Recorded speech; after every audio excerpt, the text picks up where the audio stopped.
Episode number 32.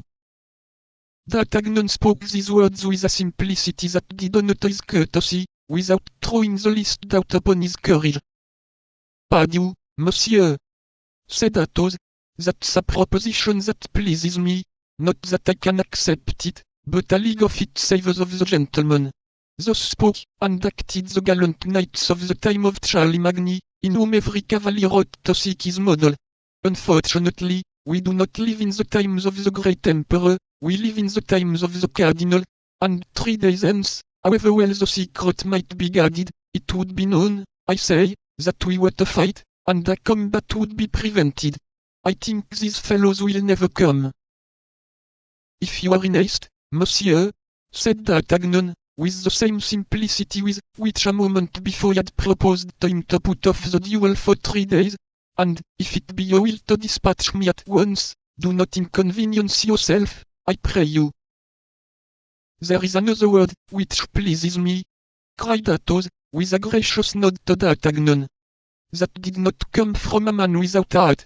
Monsieur, I love men of your kidney, and I foresee plainly that, if we don't kill each other, I shall hereafter have much pleasure in your conversation.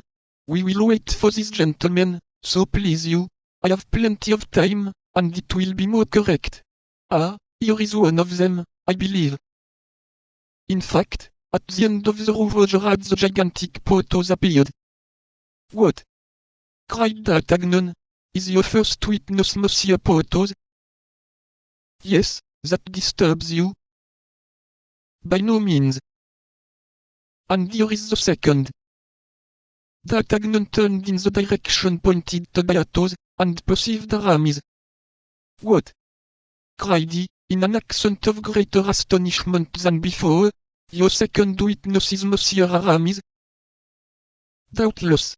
Are you not aware that we have never seen one without the others, and that we are called among the musketeers, and the guards, at court, and in the city, Athos, Porthos, and Aramis, are the 3 inseparables?